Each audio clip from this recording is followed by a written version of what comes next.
Where do we come from? Where do we belong? Where is home? Easy questions, but the answers are not always so simple. Family, culture, history.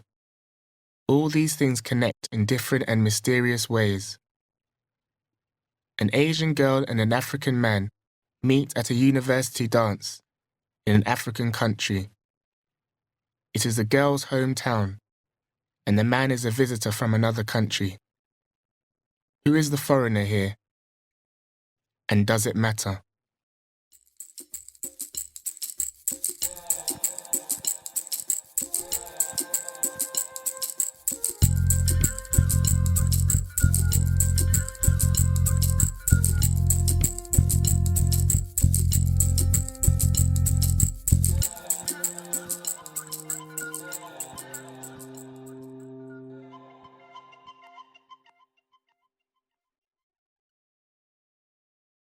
A band called Iblis was playing on the stage. The singer and guitarist was a young Asian with long hair, now singing another popular foreign song. Close to the stage danced a group of fashionable, brightly dressed girls. Their wild way of dancing seemed to say that they were the girlfriends of the 4 young men in the band. Yasmin was at the far end of the dance floor with her girlfriends. She and 2 of the girls were standing because there weren't enough chairs. Sometimes she looked round at the dancers in the band, hoping to see an empty chair that she could bring over. The band was loud, the room was hot and airless, and everyone was sweating. A well-dressed black man in a grey suit appeared out of the crowd of dancers. He came up to her and asked her to dance. She went. Of all the girls here, why me?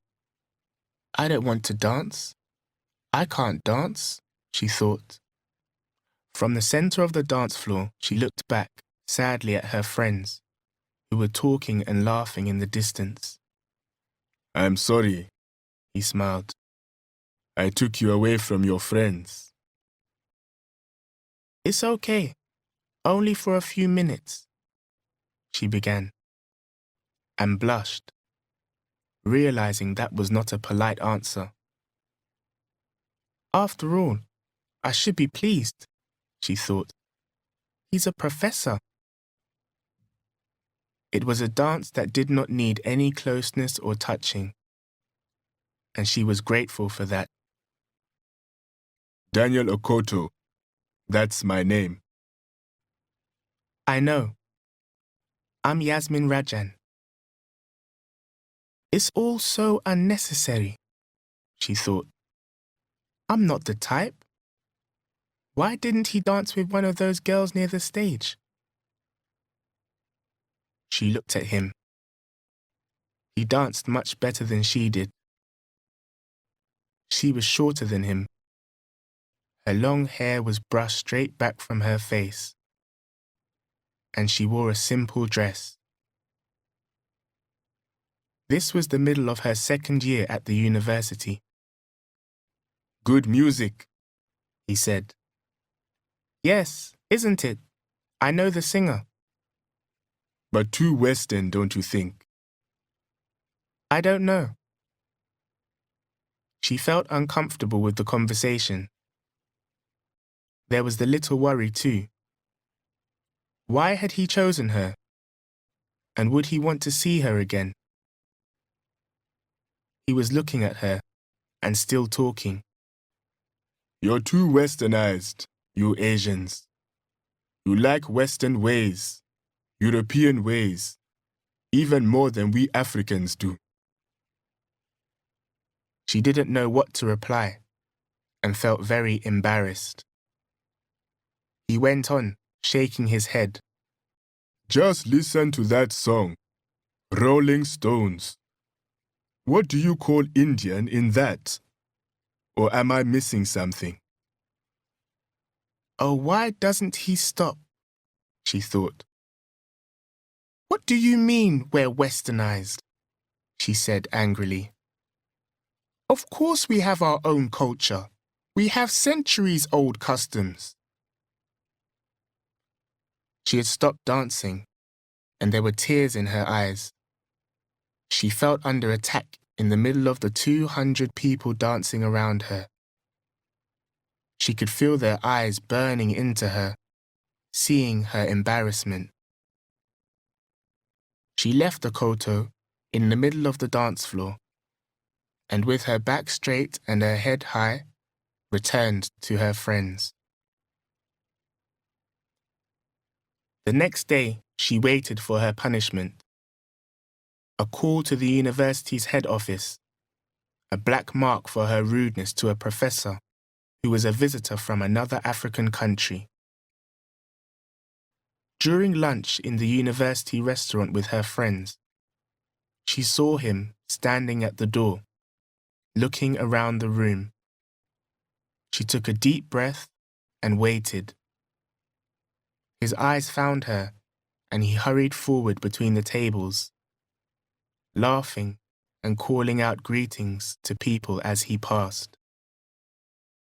When he arrived at her table, he found an empty chair, sat down and looked at her.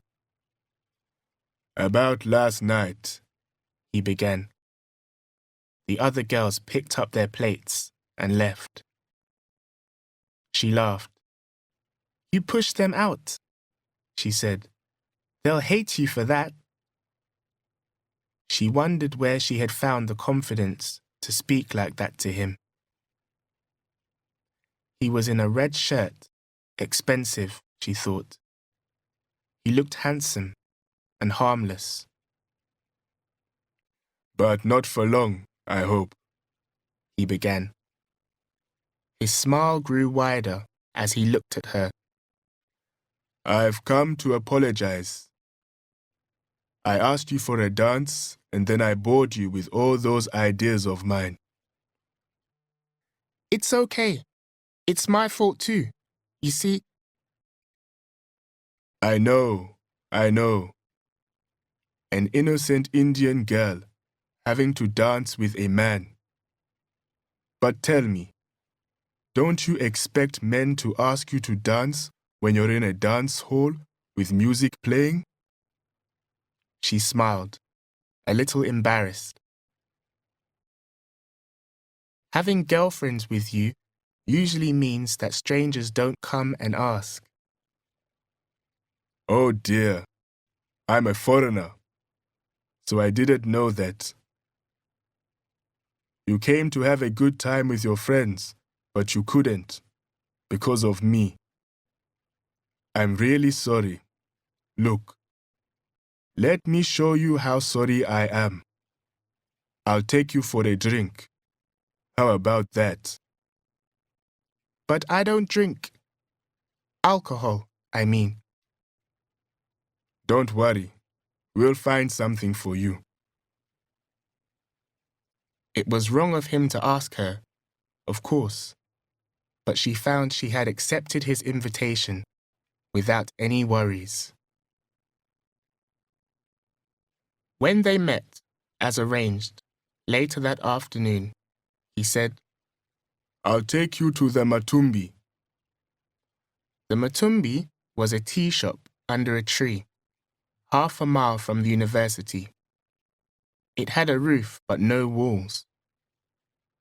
She went in slowly, feeling a little shy.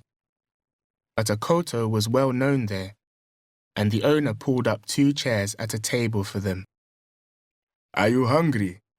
A koto asked. No, I'll just have tea. Perhaps a small cake. Right. 2 teas, 1 cake, and 1 sikisti, He called out. What's a sikisti? She asked. It's a hot egg sandwich. It's called sikisti because it costs 60 cents. She laughed. It's true, believe me. Akoto was a professor of sociology from Ghana. What are you studying? He asked her after their tea. Literature. Do you read any African writers? Yes. Soyinka, Achebe. Things fall apart, he said. The center cannot hold. She finished the words for him. He laughed. What about Ngogi, Palengio, Omari? She shook her head. She hadn't heard of them. New local writers. You should read Nuru Omari. Wait for me. That's her first book. I could lend it to you if you want. It's okay. I'll borrow it from the library. He looked very surprised. But it'll take a long time for the library to get it. I'll wait. I don't have much time right now. All right. He was annoyed. At last, when he saw that she was a little restless, he said, Well, now that I've apologized, I hope, well, perhaps we can go. I am studying literature, and I have no time to read the most recent books, she thought. She felt ashamed. When she saw him again, several days later, he did not appear to notice her. He knows I'm not interested, she thought. So why did I go to the tea shop with him? Because he's so different, so confident, so intelligent. He's a real gentleman. Ah, that's it.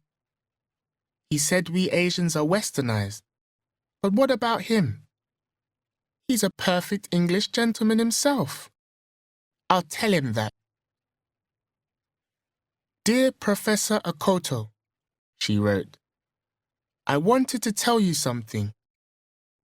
You called us Asians westernized. Well, have you looked at yourself recently? Your language, your clothes, a suit even in hot weather. You are just like an English gentleman yourself. Yours sincerely, Yasmin Rajan. P.S. Could I borrow Omari's weight for me from you after all? Thanks. She put the note under his office door. The next day, he came to find her at lunchtime again. You're quite right, he said.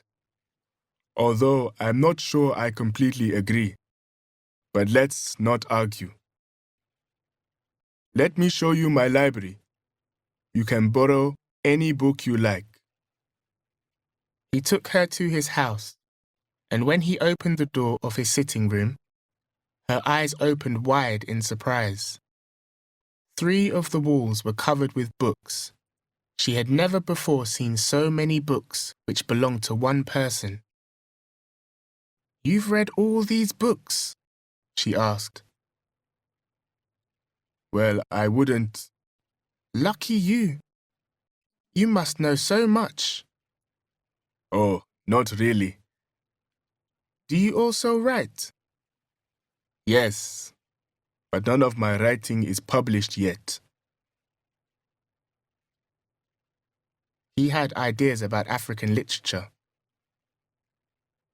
Today's writers are going back to their beginnings, digging deep.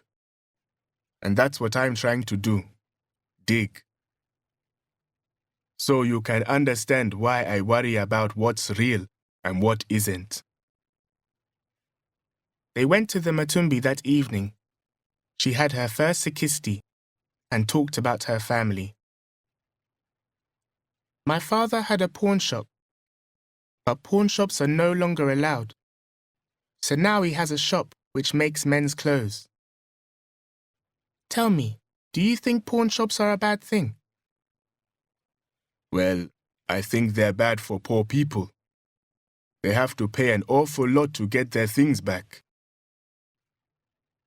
But where can poor people borrow money from? Not the banks. And you should see the kind of things they bring to the pawn shop. Old watches, broken bicycles, sometimes clothes. We have 3 old gramophones that we can't sell. Is that right? Can I look at them? Perhaps I'll buy one. I like unfashionable old things. So one afternoon, Yasmin took him to her father's shop to show him the old gramophones. He entered the shop alone, while Yasmin went round to the back of the building where the family lived. Her father came to meet Akoto. "Come in, Bwana. What can I get for you?" I came with Yasmin, Akoto explained in his bad Swahili. for a gramophone. "Ah, yes, the professor.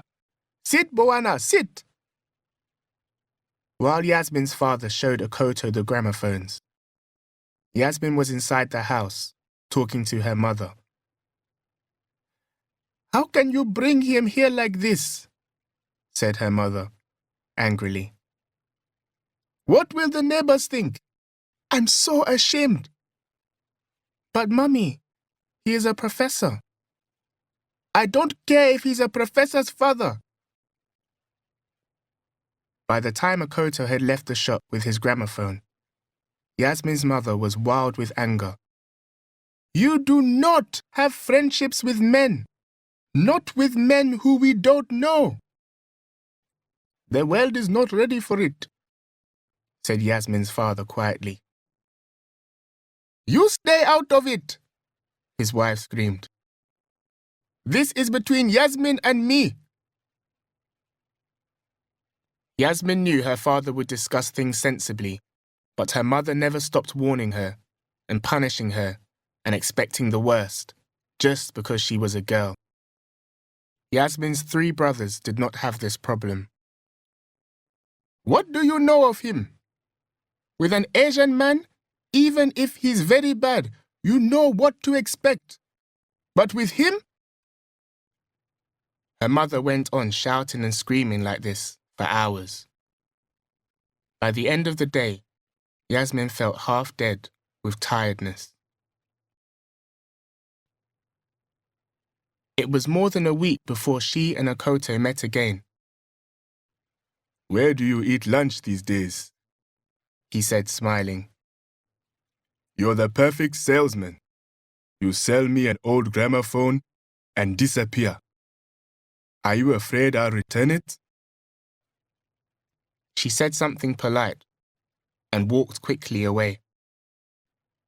Later, she returned the books that she had borrowed from him and refused an invitation to the Matumbi. She did not go to the end-of-year dance, but her friends told her what happened there. Professor Akoto sat alone at a table for a while and drank quite a lot. He got into a fight with Mr. Sharp of the boys' school. Then he left. India was not just the past, or the close circle of family, neighbours and friends. India was a place, a culture, one of the great nations of the world. And during the holidays, Yasmin discovered India. She read endlessly and asked her father about it. Here in Africa, she was an Asian, an Indian. But up to now, she had known almost nothing about India. At first, her search for her own past seemed to put a distance between her and Akoto, the African. But this was what he had talked about, digging deep, finding what was real. So in a strange way, her search also brought her closer to him. The world seemed a smaller place when she went back to university. Smaller, but exciting, full of people doing their best, fighting, loving, staying alive. And she was one of those people. People who were locked into their own histories and customs were like prisoners, she thought. But sometimes the old patterns were broken, and things changed. Lives changed. The world changed. She was part of that change, she decided. A month later, Yasmin's father was lifting boxes in his shop when he felt a pain in his heart. The doctor was called, but arrived late, and by then, Yasmin's father was dead. Daniel Okoto came to the funeral. He sat on the ground among the men, sweating and uncomfortable, trying to sit with his legs crossed. A black face in a sea of patient brown Asian faces. Someone saw how uncomfortable he was and put out a chair for him by the wall. From there, Okoto could see clearly across the room. Mrs. Rajan sat beside the dead man, crying. When she looked up, she saw Okoto through her tears and lost control. You! She screamed. What are you doing here? What kind of man are you, who comes to take away my daughter, even in my sadness? Who asked you to come? Go away! People turned to stare. Okoto gave an apologetic smile. Go! Said the woman wildly, pointing a finger at the door. No one else said a word. Okoto stood up, bent his head respectfully towards the dead man, and left the room. A week later, Yasmin knocked at his door late in the evening and found him in. Come in, he said, putting away his pipe. I've come to apologize for what happened at the funeral. It's all right. People aren't at their best at a funeral. But perhaps they're more honest. He watched her face carefully. You must think we're awful. You're a professor. You know so much. You're a great man. No, I don't think you're awful. And don't call me a great man. She began to laugh, a little wildly. They both laughed. And you, I respect you. He spoke calmly. You are brave. You left that crowd of girls that day at the dance. And since then, you've done it again and again. It's brave what you've done. Trying to break away from family, friends, the old customs, the old ways. Trying to find your own path in life. Even coming here like this, I realize that, and I like you. Well, I like you too, she said, too quickly. There was a silence between them. You know, it's not going to be easy. With my father dead, this will be the most terrible news for my mother. It will kill her. It will.